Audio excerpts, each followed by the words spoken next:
10th South Carolina teen expected to surrender to cops in murder of a 16-year-old lured to his end and filmed dying. Ban most if all gotcha games. A 10th South Carolina teen is expected to surrender to police in a twisted murder plot against a 16-year-old boy who was lured to his death. As officials say, the teens filmed him being gunned down, according to reports. Trey Dean Wright was shot dead in June after his girlfriend allegedly set him up, bringing him to a remote area off of a rural Florence County road where a group of teens were waiting for a showdown. Yo, them hoes ain't loyal. What the fuck? Your woman's supposed to have your back, not feed you to the dogs. What the fuck is this shit? I hope she gets a harsher sentence than everybody else. God damn. There, Wright encountered Devin Scott Raper. Well, that seems a little weird. Why did he shoot him instead of rape him? A 19-year-old accused of previously flashing a gun and threatening to shoot him, and the two got into an argument over a girl, according to the Florence County Sheriff's Office. At least one teen in the crowd started filming as the pair argued and was recording when Raper... I'm so fucking sorry. This is why I couldn't be like a real news announcer. I was just like, fuck it, that's such an unfortunate name, man. Imagine having one shot at life and you're named Raper. And was recording when Raper allegedly pulled the trigger several times, striking and killing Wright, the cops said. Raper was arrested the day after Wright's body was found on June 24th, and in the following weeks, 8 other teens were hit with various charges for allegedly helping set up the murder. A 10th suspect is also expected to turn themselves in soon, News 13 reported.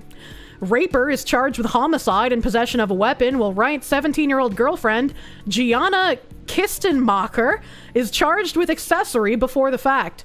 The sheriff's office argued that Kistenmacher knew Raper was armed and deliberately instigated a confrontation between him and Wright. What the fuck? What, like... These are the kinds of people who are probably watching streamers who did that shit to JP. Cause like, why the fuck would you do this? Why would you ever think like, yeah, let's get 10 people together and just fucking shoot this guy? Like, what is wrong with you? Kistenmacher was released on bond to home confinement soon after her arrest. Other suspects arrested and charged were 18-year-olds Hunter Kendall and Corrine Belviso, and 17-year-old Sydney Kearns, though what parts they allegedly played in the murder remains unclear. Yo, that's really weird that suddenly we can get the minor's name when they're, you know, perpetrating a crime. I'm so used to, like, criminals being protected that we can't even get their names, man. 4 others were charged, but are minors, and their names have not been released. Wait, they released the 17-year-old's name? So why not the other ones? Hold on, wait a minute. Florence County Sheriff's Office, I think that means magistrate, Michael Nunn, said the decision to charge so many teens in the killing was not made lightly. The decision was made again with investigators in consultation with the solicitor's office to charge each of them. Nunn told News 13. The hand of one being the hand of all is part of South Carolina law as well. So that's the basis of charge for each of those individuals. And I mean, good. They were part of the fucking murder. Why wouldn't you charge them? It might just be you, but if a minor takes part in something like that, they should be permanently removed from society regardless of their age. I agree. I think there's too many bleeding heart rehabilitation believers, and I just don't think that you should allow that in certain cases. You don't know about American law, but in your country, 16-plus-year-olds are liable for crimes and can be tried. Maybe that is what they mean? Maybe? I wouldn't know. I know that sometimes cases are tried as an adult, but I think it's on a case-by-case basis. If someone does something this fucked up at such a young age, the punishment should be worse, not lighter. This isn't some dumb kid shit that got out of hand. This is evil. Criminals tend to get worse when they age. This is what they did at 16 to 18. Imagine what they'll do at 35. Yeah. Nashville horror. Muhammad rapes woman to death on church steps. In Nashville, firefighters stumbled onto a scene of pure horror on Nolensville Pike. Muhammad, 39, was caught in the act of raping an unconscious woman on the sidewalk outside of a church. As firefighters pulled up, he was trying to pull her pants back on, and they detained him on the spot. The victim, a 34-year-old Nashville woman believed to be homeless, was rushed to Vanderbilt University Medical Center but died shortly after arrival. She is being identified through fingerprints. Surveillance footage shows the woman barely able to stand before collapsing on the church steps. Muhammad sat behind her beside her, groped her as she tried to push him away, and then dragged her to the ground and raped her repeatedly until her body gave out. Muhammad is charged with 4 counts of rape. His bond, $300,000. Under Tennessee law, even a predator caught in the act, a man who raped a dying woman to death on church steps, still gets a price tag for his freedom. Her last living moments were spent being brutalized outside a house of God. That's how broken our system is.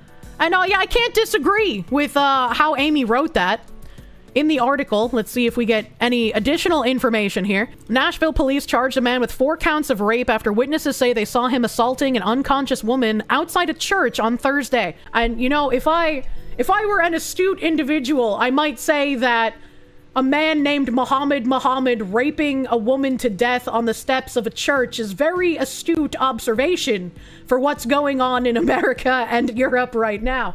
Listen up, leaders. No woman in America should ever be sacrificed to predators from cultures that see her as nothing more than property and easy meat. It's time to expel every last one who brings that barbarism here. A pretty troubling story. On the steps of a church in South Nashville, a woman died after being sexually assaulted while she was unconscious. Our Dryden Quigley talked to people who work just feet away from where this happened.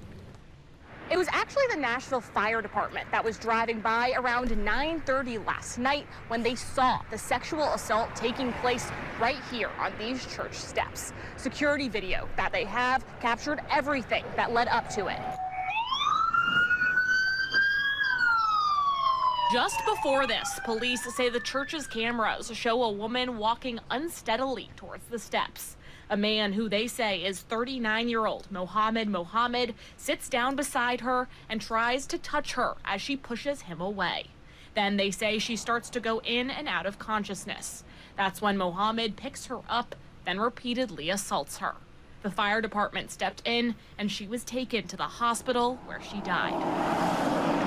Sad for her, obviously, and then just a little concerned for, you know, what might be going on in the neighborhood after hours. Paul Johnson has worked across the street for 10 years and says there's rarely police activity here, so this came as a shock. It's just kind of disturbing to hear something like that happened, you know, sometime at night after we're gone. He's thankful to work around the corner from a fire station and that those firefighters were on alert and stopped the assault, even if they couldn't save her life.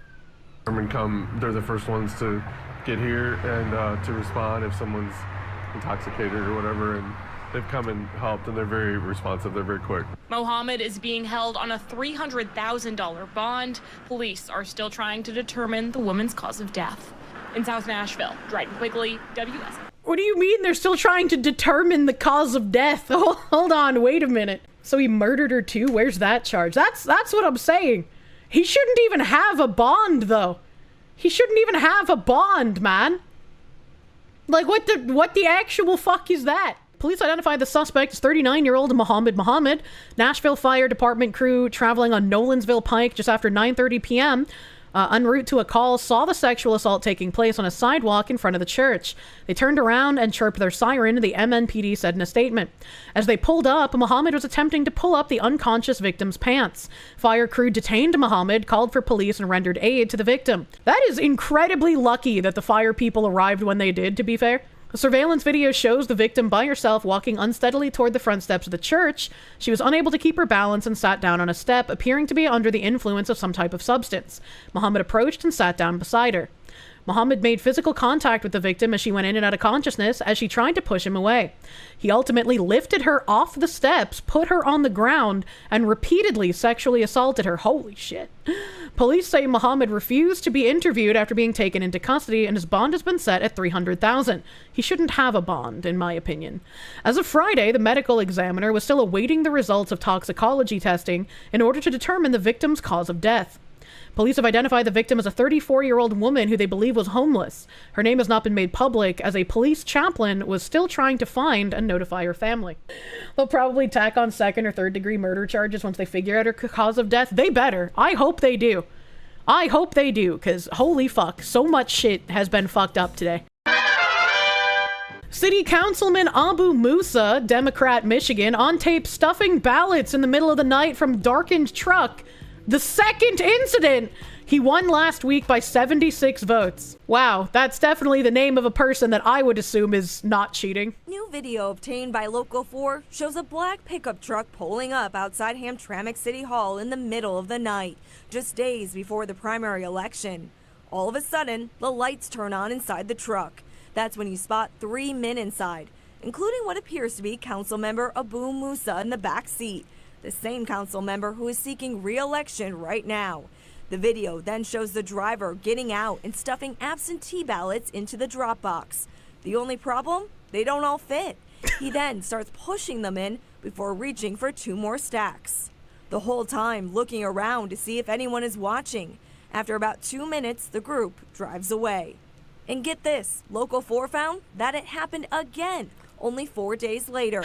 This time, a different car pulling up, with what appears to be the same council member in the passenger seat. He then starts handing bundles of ballots to the driver, dropping off 3 large stacks. City election results show Musa received 1,129 votes during... Hey, so this election seems kind of weird to me. They said this was in Michigan, man? Didn't we talk about something in Hamtramck before? Because I struggled to pronounce that fucking name. Chat, what was the other thing that we talked about that happened in Hamtramck? I remember that fucking name for some reason. But these are your choices on the city council ballot for a Michigan town, Hamtramck. Abu Musa, Naeem Chowdhury, Yusuf Saeed, Motohar Fadhil, Abdul Malik Qasim, Luqman Saleh. We get a Diane Elizabeth Furqan. And then one of the names is covered up by the news ticker. And then a Rezaul Chowdhury. Hamtramck. Wasn't that the city where the liberal LGBTQ folk were whining? Was that the city where the lady was like, oh, I was a former city council member and now they're getting rid of all our pride shit? Was that them? Was that the Hamtramck? Hamtramck, a city inside of Detroit. All of those sound like red-blooded American names. I think it was where they were I can't read that as you wrote it, Riss. Let me see. Let me see if I type Hamtramck CK. Hamtramck mayor describes group that flew LGBTQ pride flag as a militia. On Two Door Dixon's podcast, Galib says Nacelle is part of a state-orchestrated intimidation campaign by the LGBTQ plus community. That's fucking funny. That is so fucking funny, man. Can you imagine anyone besides this specific group of people calling the LGBTQ a militia and getting away with it? What the fuck, man? Let them fight. Oh my god, that's hilarious, man. The day after a vote by the Hamtramck City Council to remove 2 officials who flew a pride flag on city property, the city's mayor alleged that Attorney General Dana Nacelle was part of an intimidation campaign by the LGBTQ plus community. Bro, the Hamtramcks are removing people from city council if they fly pride flags on city property? Inshallah, brother. I, for one, welcome our new Islamic overlords. No, Kirsche, not even as a joke. Let me make my jokes, all right? It's extra funny for me because, again, I made a joke back in, like, 2018, 2019, and it's just been coming true. I joked that the Muslims are gonna come in, they're gonna take over the US, we're gonna have Sharia law, they're gonna get rid of all the gays, and then the Chinese are gonna come in, they're very efficient at removing kebabs, so they're gonna do that. And then finally, once it's just the Chinese, we can retake the country again. That's the joke cycle that I made up in like 2018 or 2019, but it seems to unironically be happening. Chat, I'm sorry. It's all my fault. You gotta learn to speak Mandarin if you want to go to space. On Tuesday, the city council unanimously voted to remove Russ Gordon and Kathy Stackpool. Wow. I wonder why they removed these people from the Hamtramck Human Relations Commission after they flew a pride flag over a public sidewalk. The action came in response to the All-Muslim Council's vote in June, which is Pride Month, to prohibit certain flags, including the pride flag, from being displayed on city-owned property. How come they're the only ones that have the balls to do this, man? Because the only flags that should be flown on city property are the U.S. flag, the representative state flag, and the representative county or city flag if they have one. See, this makes me even more confused, right? Why was there outrage about banning pride parades in 2025 if they had banned pride flags in 2023? Isn't just a natural secession? Like, if 2 years ago your city council banned pride flags, why are you surprised that they're now banning the parades? Why is this surprising? Thank you, Riz. They're not Christian and they're an oppressed minority. Samuel M. Mohide can't keep getting away with this. True. Can we wall off hand crank or whatever the fuck it is? I just want to know, is it going to be Michigan or Minnesota that get their caliphate off the ground first? And like, if Michigan and Minnesota are going to be two caliphates, if they eventually start working together, man, that's you know. So a Christian cake is national news, but this isn't? Yeah, of course not. Why would this be national news? The council believes in fairness and neutrality towards our residents and the rule of law, among other things for this community. Council member Khalil Rifai told right-wing Fox News, "We passed a resolution recently to do just that. And 2 of our sworn commissioners outright defied it and did what they wanted." Once again, why can't we do this to more politicians? Like, all of the fucking city mayors and fucking governors who are just like, we're going to be sanctuary. We're going to not deal with federal law enforcement, and we're not going to give you our illegal immigrants because they are a viable part of our community, and we value them. Why can't we just fucking get rid of them? You know, like, why don't we just take a page out of their book, man? They don't give a shit if you call them bigoted. On Wednesday, the Hamtramck mayor, Amer Ghalib, appeared on the podcast of former GOP gubernatorial nominee Tudor Dixon, who lost to Governor Gretchen Whitmer last year. He described the group that put up a flag as a militia. I was passing by and I saw people videotaping and taking pictures and some militia gathering around the flagpole, and I took action, he told Dixon. The city took it down within a couple of hours, but come to find out who led this process, it was the chair of the Human Relations Commission, the former mayor, Karen Majewski, a group of politicians that one day they used to lead the city and now they're acting like a militia. No responsibility, very irresponsible action, no respect for law and order. That's funny. That is fucking funny. This guy is just like, we're the ones in power now. We are the rule of law and we make the rules. And if you don't adhere to them, well, you're going to get kicked the fuck out because we don't operate like you retards do. Look at me. I'm the American now. That is so fucking funny. It's also additionally funny watching someone from a militant religion calling a cult a militia. I just like he's acting like it's the crime of the century. How dare you put that rainbow in front of me? I can't blame him. Flawless logic. Ghalib and Dixon then discussed the city council's unanimous vote to remove the LGBTQ+ flag from flying on city property. Labeled as a neutrality flag resolution, it also prohibited the display of religious, ethnic, racial, and political flags, and states the city won't provide special treatment to any group. Fucking based. Fucking based. That's how it should be. The only flags that should be flown are those that represent the country, the state, and possibly the city or the county if they have that additional flag. There was a theme Ghalib went back to repeatedly on Dixon's podcast. The city thought that we just need to be neutral and to represent everyone equally, because all these groups in this city belong, he said. There are minorities and they need support in one way or the other, and some of them are subject to discrimination in one way or the other as well. So I need to treat people equally. Everyone is equally important to me, and therefore we passed the resolution to confirm the neutrality of the city towards its residents. And it's a good thing the leftists taught him how to doublespeak, because we all know, once he's able to, it's gonna be a bit more than just banning flags and banning parades. When I'm weaker than you, I ask you for freedom because that is according to your principles. When I'm stronger than you, I take away your freedom because that is according to my principles. Yeah, like, as much as I'm laughing about how this is a deeply ironic scenario, it's very dangerous as well, unfortunately. In January, Ghalib was sworn in as the first Muslim mayor of Hamtramck, as well as the first all-Muslim council. Wow, I wonder how that managed to happen, making the Detroit suburb the only one in the country in which all elected officials are Muslim.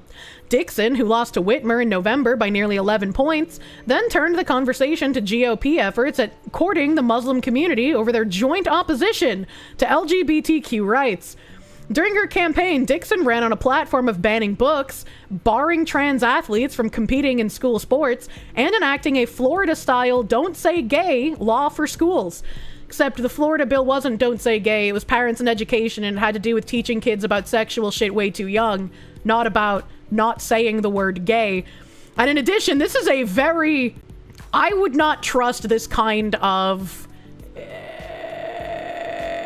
enemy of my enemy is my friend kind of nonsense. Because, like, they're not going to adhere to anything the GOP wants either. The article's very biased, yes. They actually could be Don't Say Gay, though. Oh, it's tenuous is the word I was looking for. It's a tenuous alliance. Very easy to fail. The enemy of my enemy is the enemy of my enemy. Yes.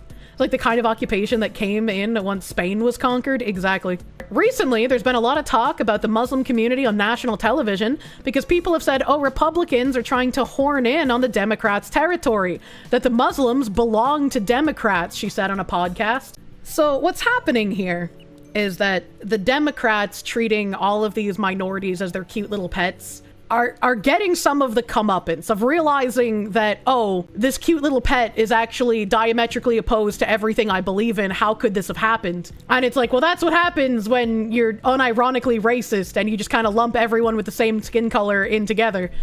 And I think it's very naive, right? Because we all know that a lot of these people who usher in the like, oh, all of these different people who believe in very different things can all live together in harmony somehow. It's just gonna work. Trust me, bro. A lot of us are just like, you're fucking crazy. That's never gonna work.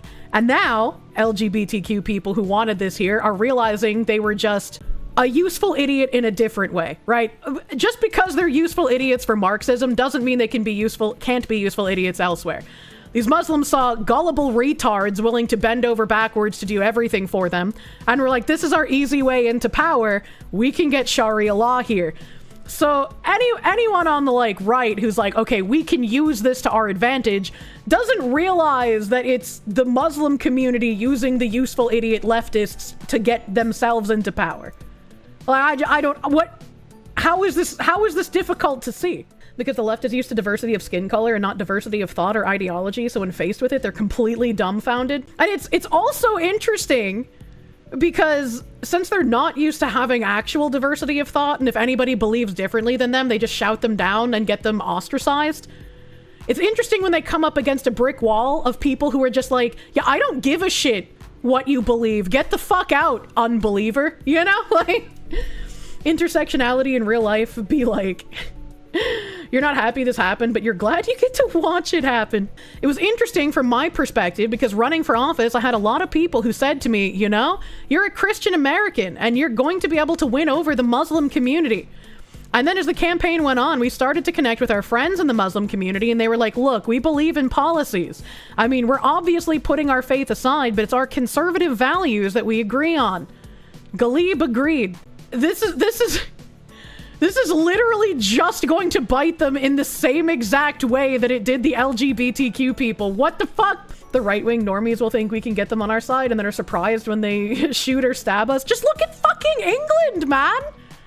Unironically! It's like it's already happened. You've seen the blueprint, man! Muslims are conservative, he said. They give high value to their faith and their families and their freedoms. The 3 Fs. But I will say that they put faith and family first. And some people will sacrifice some of their freedoms in order to protect their faith and family structure. Some people will sacrifice some of their freedoms in order to protect their faith and family structure. Man's literally telling you up front, like, yeah, we believe in their freedoms, but sometimes we'll take those freedoms away if deemed necessary. Literally just point blank telling you. Ghalib did not address how displaying a pride flag would endanger his faith and family structure, nor is he ever gonna have to explain it. However, before she launched her campaign, Dixon had been critical of Muslims. Speaking on the February 22nd, 2018, Rush to Reason podcast, Dixon called hijabs oppressive help garments and suggested Iranian women are being murdered by their own family for marrying without their consent. That's not wrong. We almost had an honor killing like 2 weeks ago, man. What, in like Washington or some shit?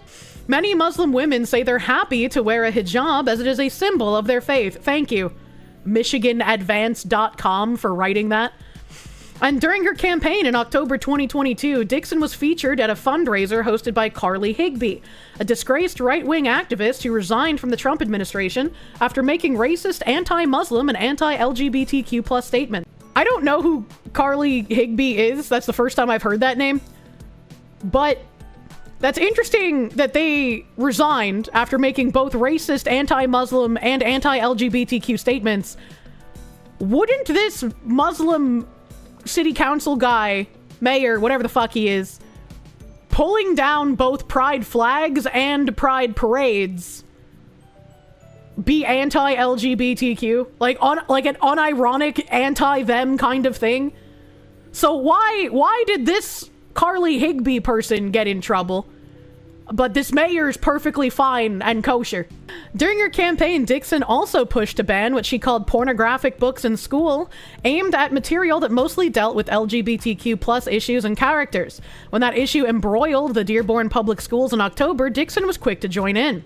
She held a campaign rally in the city alongside former U.S. Rep. Tulsi Gabbard about a week before the November election. We got some pretty sketchy books in schools, and Whitmer made it clear that she thinks it's funny to make a mockery of this, that these parents' concerns don't matter. I also remember covering when Muslim families were marching against LGBTQ stuff being taught in UK schools. And I was like, damn, that's crazy. They're the only ones willing to stand up against that there. This is the same mistake the communists made in Iran during the 1979 revolution. You cannot ally with a totalitarian religion and expect a long-term and fair alliance. As an ideology, domination is the eventuality. Of course, not every Muslim, or even most, may think that way, but slow displacement has been modus operandi for 1,000 years. Just takes a few to take a few steps at a time. Yeah, exactly. It's wild, man. You love when they read excerpts of their children's homework in school board meetings and the board freaks out and tell them to stop reading pornography. Same. Those are my favorite city council meetings. When the parents are like, let's read an excerpt of these books we want banned from our children's schools. And the city councilors are like, you can't read that here. And it's like, okay, well then why are they allowed in the schools? Hello? Dearborn Public Schools, Michigan's third largest district, has a large Muslim population, and the attempts by Dixon and other Republicans to divide the community were condemned by Abdullah Hammoud, Dearborn's first Arab American and Muslim mayor. What? People can disagree on ideas without letting bad faith actors tear our community apart. The same dangerous ideology that once considered people like me a problem in Dearborn is now being revised under the guise of preserving liberty. Once again, that's really funny. That's really funny that he's attacking the conservative people for saying we have to get these sketchy books out of schools, because he's for the exact same thing, getting those sketchy books out of schools. He's for that. He's just going to use the leftist language in order to continue getting votes in the interim until there's enough Muslims on the board that he doesn't need to worry about pandering to those crazy people anymore. On the podcast, Galeb also raised the idea that opposition to the flag ban was part of an organized campaign and was leading to a shift by Muslim voters away from the Democratic Party. So since I took my office, I only see one obstacle in my way, and it's created by some radical groups in the left wing here, led basically by the former mayor and the former power structure in my city, supported by high elected officials in the state and other places. So what are they doing to prevent that shift? They're doing nothing. They're actually putting more pressure on us. They're sending some elected officials to protest in our city and to threaten us. Galeb was referring to a June 24th protest when Michigan Attorney General Dana Nessel joined over 200 pro-LGBTQ+ people gathered outside of Hamtramck City Hall to express dissent at the flag ban. Nessel took exception to the idea that banning the pride flag was meant to keep the city neutral toward its residents. Also, I really like what they're doing here, right? Any time you criticize a policy pushed forth by the crazy progressive radicals, they always say that, the criticism or the protests are threats. And so this guy is taking a page out of the leftist book, being like, yeah, we took down your pride flags, but your protest against us is actually a threat. That's threatening behavior. Your words are violence. Respectfully, I disagree, she said. Banning the pride flag is meant to send the very opposite message, a message of intolerance, hatred, and bigotry. As it said, in situations of injustice, neutrality always favors the oppressor, never the oppressed. And as Martin Luther King Jr. so aptly observed, the hottest place in hell is reserved for those who remain neutral in times of great moral conflict. Anyone who accepts evil without protesting against it is one who cooperates with it. So when are we going to start getting lawsuits against doctors who performed those mutilation surgeries on children? When are we going to get that? The only people who fucking said that are leftists. Pot meat kettle. Yeah, that's a little funny. Make no mistake, homophobia, transphobia are indeed forms of evil just as much as Islamophobia is, Nessel continued. Dixon said Nessel's appearance at the protest was an attack on the Muslim community. I know the Attorney General, Dana Nessel, was there, and she said that she wasn't there to intimidate. However, if you're there protesting, I mean, that seems as though you're there to intimidate a religious group. Really, this is going after a group of people for their faith, which is truly protected in this country, said Dixon. It's really fucking funny to me watching both of these groups of people fight. Just like knowing all of the shit that they're saying is a lie to cover up what they're actually trying to do, and watch them try to like smarmy smile. We're doing it for the greater good. We're doing it for equality. This is true equality with no isms and no phobias. We're doing the good thing.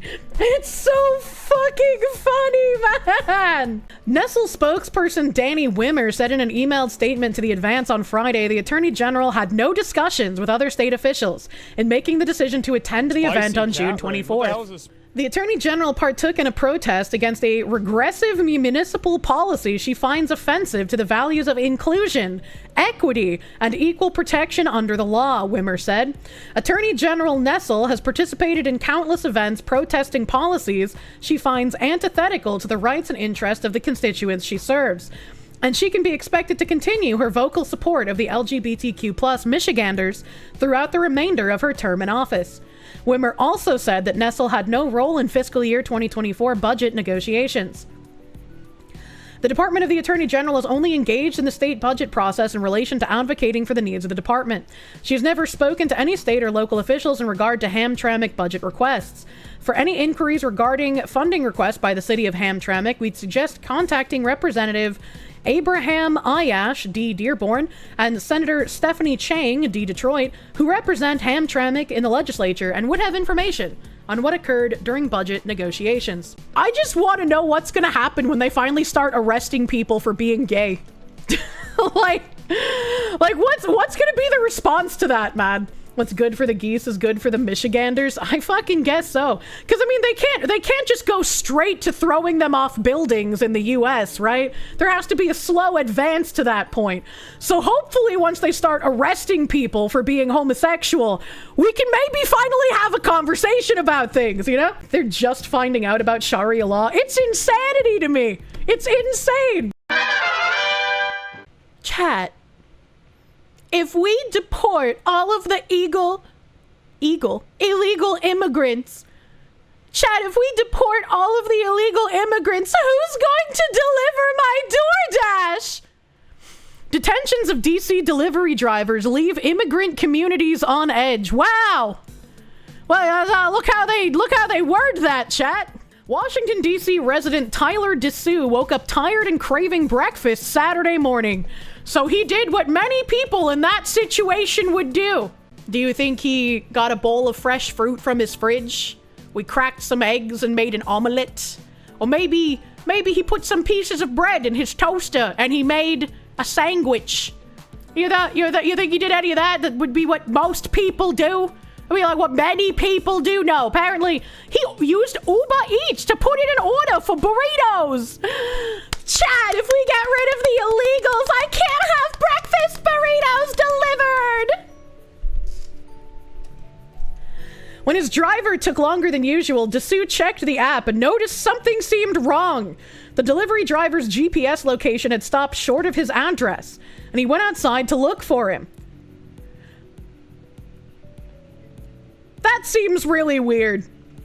If my delivery driver had stopped short of my address, I'd be like, what the fuck, are they getting high before delivery? I wouldn't go outside and look for them. That's a little weird.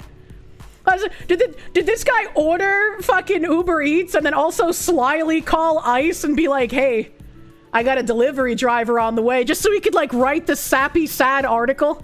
Be like, look, it's the cost we must pay.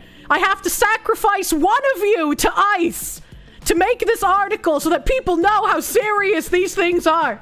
It's for the greater good, don't you understand?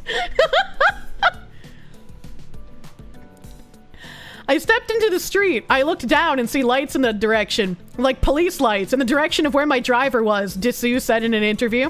It was my driver by himself and like 9 different officers all wearing different uniforms. Most of them had face coverings on. When Dessou went to investigate, the driver, whose name appeared on the food app as Sidi, was being questioned, first about his vehicle's registration, and then about his immigration status. You're gonna come with us. You're gonna come with us today. A masked agent can be heard telling Sidi in the video that Dessou recorded and provided to NBC News. Can you tell me in Arabic, please? Sidi says, adding that he did not understand what was being said and that he was nervous. One of the agents, wearing a vest emblazoned Police, HSI, short for Homeland Security Investigations, a part of Immigration and Customs Enforcement, replies that they do not have an Arabic translator. The men then cuff Sidi's hands, waist, and feet before they put him in an unmarked car. Dessou said he has since reported the incident to Uber. For what? Uber's not gonna save an illegal migrant from getting arrested by ICE? What the fuck?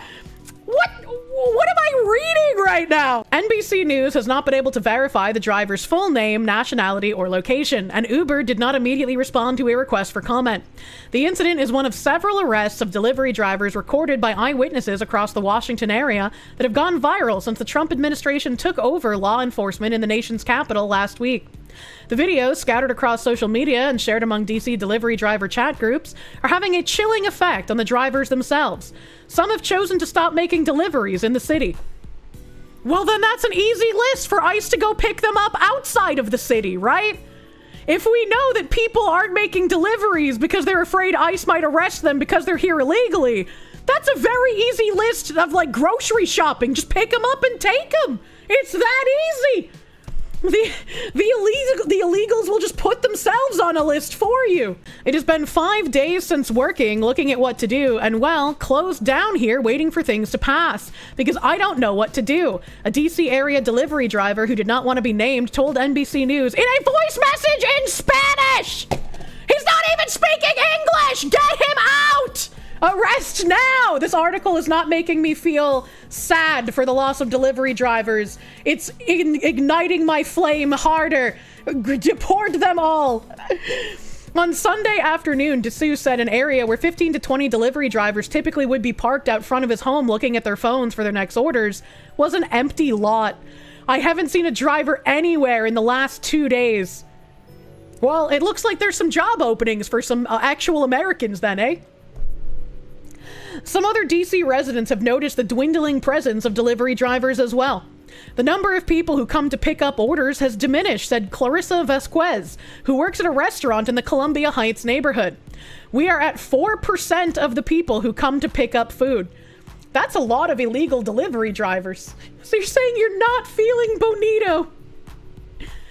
Last Thursday, Vasquez witnessed and recorded the arrest of a delivery driver named Jose Mercedes Franco Ceros, who said she would often come by the restaurant to pick up deliveries. He was in front of the restaurant when I see that there are 2 policemen and they have him, Vasquez said.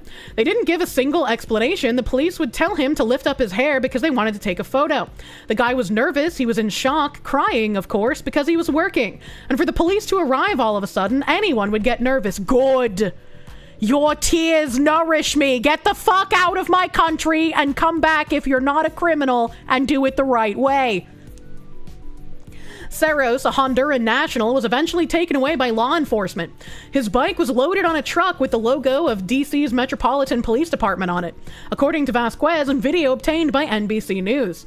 Almost a day later, Serros appeared on the ICE detainee locator database in ICE custody in Virginia, where he remained Monday evening.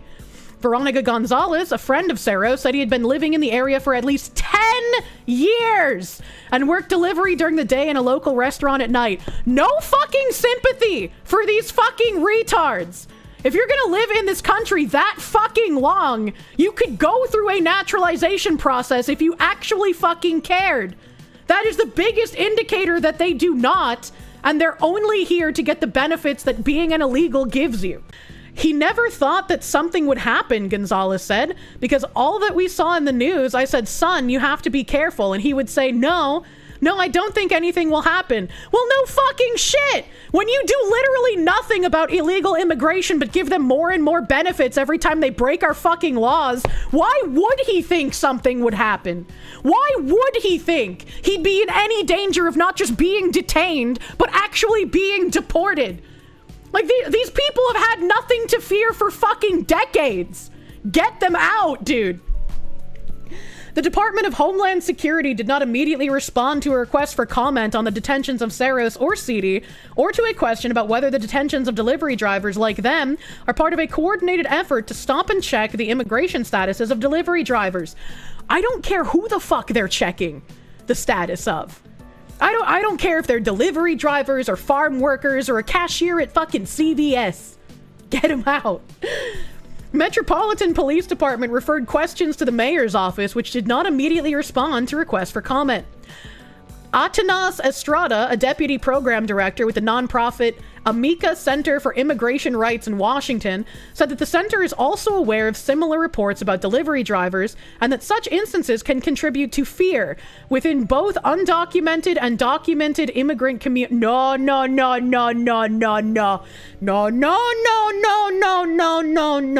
You don't go and conflate those fucking two. The only reason a documented immigrant would have any concern is if they have a warrant out for their arrest because they've committed other crimes. What the fuck do you mean? What I am seeing personally is widespread fear amongst community members. People, making decisions or avoiding places that they perhaps would not otherwise avoid or leave. How about if you're here illegally, you just avoid my entire fucking country? You avoid it so hard, you just end up back in your country of origin. How about that? How about them things? You can go back to Colombia or Morocco or France, wherever the fuck you're from. I don't care.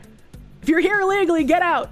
As for Tyler Dessou, who has since made a series of TikTok videos about Seedy's arrest, he has decided to temporarily stop using delivery apps out of concern for the drivers. I made a video on it about, stopping using Uber Eats, DoorDash, and I know a lot of friends who stopped using it. That's crazy. This whole article was like, we need illegal immigrants in this country so they can deliver our food. But I'm worried about using the food apps because if I get my food delivered, then they'll deport the people delivering the food. Okay. All right. Okay. All right. Confusion reigns as Texas colleges scramble to comply with ban on in-state tuition for undocumented students. If you're here illegally, you shouldn't be getting in-state tuition. You shouldn't be getting any tuition. That money should be going to an American college student. You can get the fuck out. Caterin felt her whole body flush when she opened her fall tuition bill from the University of Houston. It had nearly doubled to $7,900. And you know what's great about this? This is something that both the crazy fucking blue-hair screechers and conservatives can come together on. Because the crazy blue-haired screechers all want their student loan debt forgiven. And so they should be getting angry that money that could have gone to them for going to college for tuition has instead been going to illegal immigrants instead. The 24-year-old has lived in Texas since her parents brought her to the U.S. from Mexico when she was 2. Thanks to the 2001 Texas DREAM Act, she's always qualified for in-state tuition as she worked towards a master's degree in social work. Get her the fuck out. She has had years to become a legal citizen if she wanted to. She has had years. There shouldn't be a Texas Dream Act. She is here illegally. Her parents brought her here illegally. They're probably here illegally. Get her the fuck out. Get her out. Why is she being given money to go to college? A federal court ruling swiftly gutted the law in June. Good! Ending the benefit for thousands of illegal students, but Caterin is in the country legally as a recipient of the Federal Deferred Action for Childhood Arrivals, or DACA, which never should have been passed, which protects certain immigrants from deportation and allows them to work legally. Just saying a whole bunch of people who were brought here illegally are now magically legal does not work. No thank you. Get them out. DACA needs to be canceled. Absolutely. Students like Caterin, who asked that her last name not be used over concerns about a relative's undocumented status. Well, that's fun. She can get deported with her relative. They can get deported together. We're keeping families close. Should still qualify for in-state tuition, attorneys for Texas said in a court filing. But advocates say some Texas universities are misinterpreting the court ruling, leaving students like Caterin with confusing messages and sky-high tuition bills, just as classes are about to begin. I just really don't care, Margaret, honestly. Advocates call it an urgent and widespread problem fueled by the lack of state guidance on how to implement the ruling. They worry hundreds of students are being sent incorrect tuition bills and will not have the time, guidance, resources, or support to challenge them. What, you mean they're worried they're going to get the same exact bill as an American citizen attending college there? They should have to pay back everything that was given to them by the taxpayer upon deportation. Be like, here's what you owe if you ever step foot back into this country again. This is like calling criminals the unarrested. Yeah, exactly. This is like infuriating to read. Like, oh, you should feel bad for these people that shouldn't be here. They're gonna have to pay money just like you. Why the fuck would I feel bad about that? As someone who was undocumented, I know there are some students who are going to be like this. Or who are going to be like, I'm not even going to push this, said Julieta Garibay, co-founder of United We Dream, a national immigrant advocacy group. I cannot believe that I just read this Julieta Garibay person, this fucking Julieta Garibay, as someone who was undocumented, co-founder of a national immigrant advocacy group. If you came here illegally, you should not be a co-founder of any kind of group in the US. This is literally just a group that will help other illegals suckle off the teat of the taxpayer for as long as humanly possible. This isn't immigrant advocacy, this is theft. This fucking foreign agent says, I'm watching TV and there are people who are literally getting picked up in the middle of the street and getting deported to some other country, not their country of origin. Why am I going to make noise when something could happen to me? You're not supposed to be here. This is not your country. It'd be great if you get deported to your home country, but if you're not going to give us any information, I don't really give a shit where you go. You're not my people, not my problem. And 2 weeks after the court's ruling, the Texas Higher Education Coordinating Board instructed colleges to identify and reclassify students who are not lawfully present in the country as non-residents for the fall semester. It offered no guidance on how institutions should determine lawful presence or what documentation to accept. A spokesperson for the board did not answer questions from the Texas Tribune. Advocates say without clear guidance from the state, students' ability to continue paying in-state tuition can hinge on where they attend college, not whether they qualify. Once again, if you are here illegally, if you are part of DACA, you should not be given tuition. You should not be given taxpayer money in order to pay for your college. That should be going to American children that we should be educating for our future of this country. Wait, she co-founded an immigrant advocacy group. When she made zero attempt to become a US citizen / get a green card after turning 18, before turning 21. And she expects us to be sympathetic about her college debt. The audacity of this bitch. Yeah, that's what I'm saying. Like, why the fuck would you, like, anyone feel bad for this person? And it's framed in such a way where they're obviously trying to make you feel bad for her, but if you put even a single second of thought into it, they're literally saying this woman is being forced to pay the same as you, American citizen. Feel bad for her because she deserves more than you do. It's like anyone who thinks about this would realize that this is just retarded. DHS announced it will penalize people applying for immigration applications, green cards, etc. for anti-American rhetoric and posts, as they'll be fully screened all social media accounts and refused admittance via Newsweek. That's great, actually. What we've seen is a chaotic, haphazard, and inconsistent implementation across the state with grave emotional consequences for students, but more importantly, with dire consequences, said Barbara Hines, who helped write the Texas DREAM Act 24 years ago and founded the Immigration Clinic at the University of Texas School of Law. So we know whose fault it is, and surprise, it's a woman. Hines said the coordinating board should be doing more to help schools implement the ruling. At a minimum, she said, the agency should issue clear guidance that aligns with the Texas Department of Public Safety's categories of lawful presence, lists acceptable proof documents, and sets reasonable timelines for schools to process students' paperwork. She also urged the agency to ensure that universities have trained staff to handle residency reclassifications and communicate accurate information to students. What the fuck does residency reclassification even mean? There's two classifications, citizen and illegal. That's all you need to know. I guess you could have the third classification of people here on a visa, but still. How schools are responding to the change. To qualify for in-state tuition under the 2001 Texas DREAM Act, students were required to sign an affidavit stating that they would apply for permanent U.S. residency as soon as they were eligible. In 2024, 18,593 Texas college students signed that affidavit. How many of them actually became citizens after? How many of them?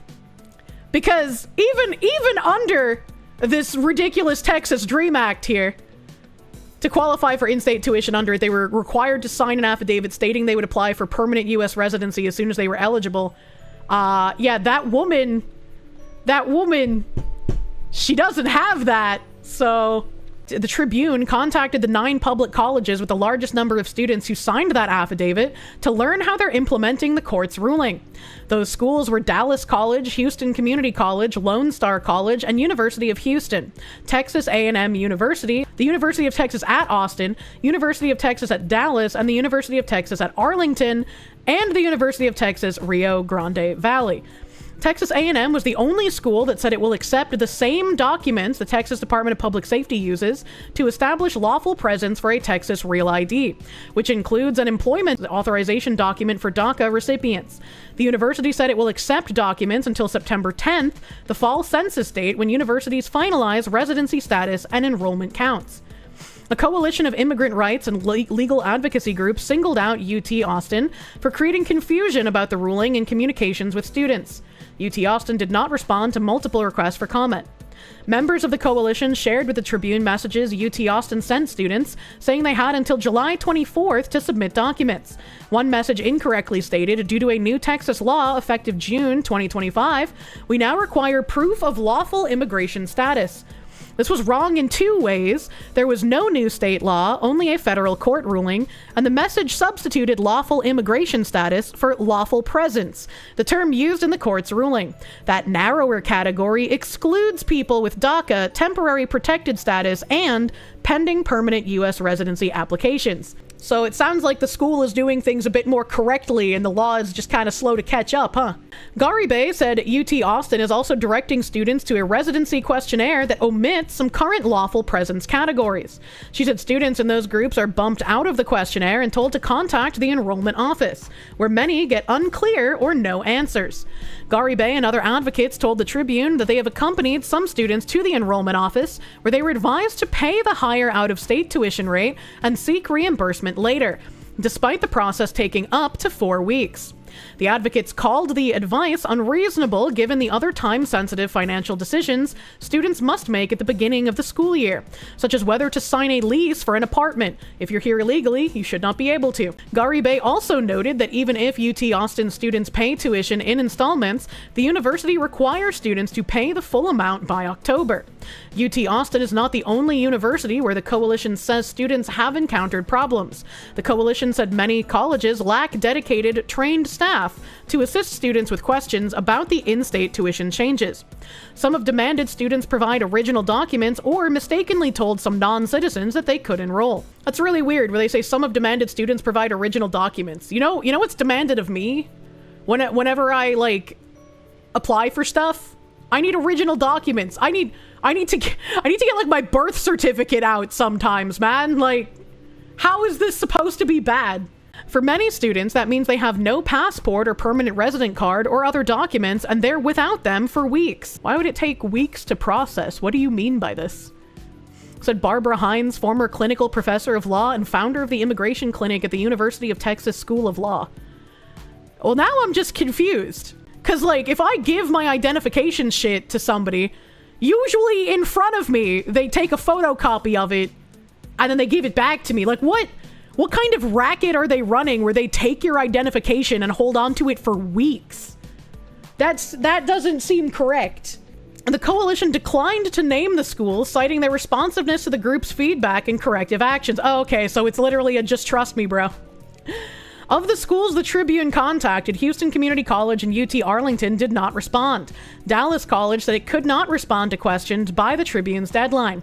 Lone Star College declined to answer questions. UT Rio Grande Valley declined to answer questions, but reiterated a June statement that it aims to minimize disruption to students while following the law.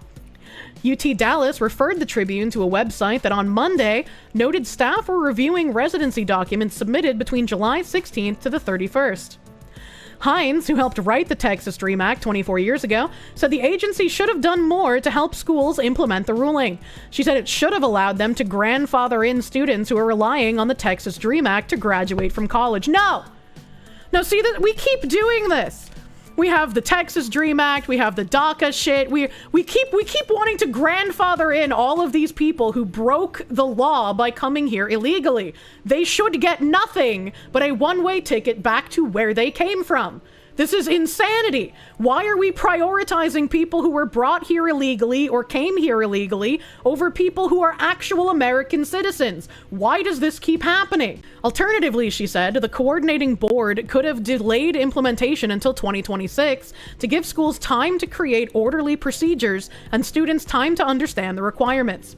Texas House Democrats made a similar request in the letter earlier this summer, urging the coordinating board to create a temporary tuition category so that affected students could continue paying the in-state tuition rate this fall. Commissioner Wynn Rosser rejected the idea, saying the agency did not have the authority to create new categories or to contradict the federal court order. Kristen Etter, Director of Policy and Legal Services at the Texas Immigration Law Council, thinks students could challenge the increases under a state law that bars universities from raising tuition after they've registered for classes. She said it is unclear whether it applies to residency reclassifications, though some schools appear to be interpreting that it does not. And this is again what chaps my fucking hide. They didn't respect the rule of the law when they came here illegally or when they spent decades here illegally and never even tried to apply for citizenship. So why the fuck are we trying to figure out what laws in our country protect these ungrateful things and give them more of our money? Why are we doing this? Why is this even something you're trying to figure out how to do? It's actually infuriating, man. Caterine is one of 6 children and entered the DACA program when she was 16. She has never received financial aid or taken out loans, she said, instead paying for her education by working full-time at a nonprofit child-placing agency that licenses foster homes and conducts monthly check-ins on the well-being of foster children. She earned an associate's degree from Houston Community College, a bachelor's degree from the University of Houston downtown, and was admitted to UH's Graduate College of Social Work last year. Her long-term goal is to become a social work professor. And why has she not become a citizen? Why has she not become a citizen? What is preventing her from doing so if she's being given all of these opportunities by staying here? Wow, just like everyone else. Imagine! The half-off tuition is financial aid. I know, they don't quite understand that. They don't quite understand what financial aid is. That's okay. On July 22nd, UH emailed Caterine saying it had changed her status to non-resident because of the ruling. UH gave her until August 8th to prove lawful presence. The message listed documents she could submit as evidence, including a work authorization card issued to DACA recipients, but didn't explicitly say DACA recipients still qualified for in-state tuition. The university's online student portal created confusion too. Her emails to the registrar's office went unanswered. When she called, she was told to wait more than a week to see if she qualified for in-state tuition.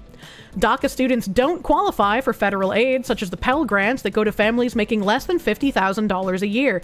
Well, at least there's one fucking thing that they don't get. Frustrated by the lack of progress, Caterin reached out to one of her professors who connected her with an immigrant rights group. With their guidance, she resubmitted documents showing she is a DACA recipient, along with a new Texas DREAM Act affidavit the coordinating board had revised.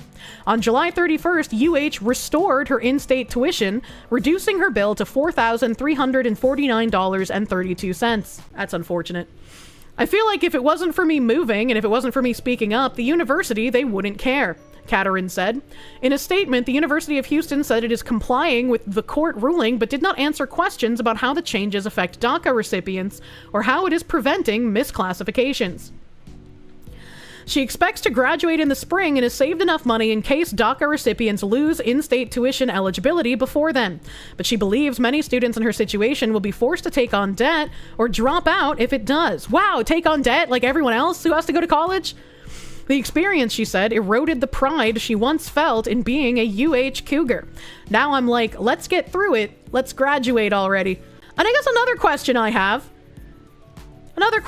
it says that she works full-time at a non-profit child-placing agency that licenses foster homes and conducts monthly check-ins on the well-being of foster children. I wonder how much money she's making doing this, because the majority of people who aren't from well-off families that I know who go to college and accrue student debt with which to pay for college, how is she doing this and also saving enough money in case DACA recipients lose their in-state tuition eligibility before then? How much money is she making that she's able to pay her tuition after it's lowered to the in-state cost, as well as save a fuck ton of money? That's a question I have here.